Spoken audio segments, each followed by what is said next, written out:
সেই নবম শ্রেণীতে পরিচালনা কবি কাউসার রহমান। আমি নেত্রকোনা জেলার কেন্দ্র উপজেলা আমার বাবা চাকরি করতেন, আমি তখন সেই হাই স্কুলে পড়তাম এবং সেই সময় কিন্তু আমার কবিতা ছাপা হয় ঢাকার। আমি অনুপ্রাণ প্রায় করি। আজকে আমি কেন বাবাকে নিয়ে এতগুলো কবিতা লিখলাম, এর পিছনে একটি কারণ আছে। কারণ হচ্ছে আমি মাকে নিয়েও কবিতা লিখেছি। আমার বাবা আমার সাহিত্য চর্চাকে তিনি উৎসাহিত করেছেন। আমার একজন ভগ্নিপতি এখানে আছে, তিনি আমার ছোটবেলার শিক্ষক। আমি আমি ছাড়া আমার ভাই বোনরা সবাই প্রতিষ্ঠিত। আমি একটি চাল চুলাবি মানুষ। এখন পর্যন্ত আমি নিজেকে গুছাতে পারি।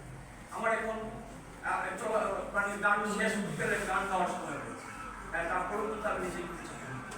এর পিছনে নিঃসন্দেহে আমার কিছু ইয়ে ছিল। আমি যদি একটু যত্নবান হতাম, আমি যদি এই দুটি কবিতা লেখার চেষ্টা না করে, যদি পড়ার চেষ্টা না করে, অন্য কোনো ইয়ে না থাকে, আমি কি বিসিএস কোয়ালিফাই করতে পারতাম না?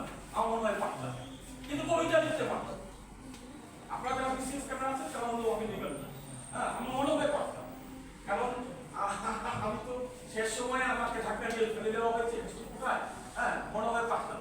তো যাই হোক, এই সাহিত্যের জন্য আমাকে কিছু ত্যাগ করতে হয়েছে, কিন্তু আমি পাইনি। কারণ আমার সেই যোগ্যতা নেই। আমি যত চেষ্টাই করি, আমি হয়তো একজন শ্রমিক হতে পারবো, হয়তোবা আমি কিছু কবিতা লেখাটা হবে না। তবে হ্যাঁ, একটা বিষয়, কবিতা আমাকে সবসময় কিন্তু তাড়িত করে। কবিতা আমাকে সবসময় তাড়িত করে এবং আমি যদিও কবিতা লিখতে পারি না, কিন্তু কবিতা আমাকে বলতে দেয়। আমি দেখেছি একটি লাইন, একটি শব্দ আমাকে কোনোভাবে আমাকে তাড়িত।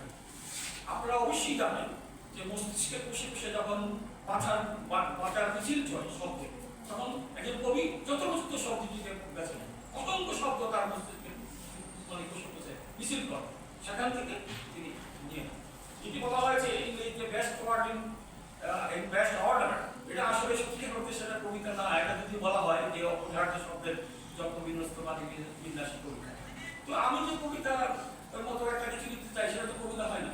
রবীন্দ্রনাথ চিঠি লেখে অত মানে সাহিত্য, সেটাকে আমরা বলি কত সাহিত্য, কেন হয়?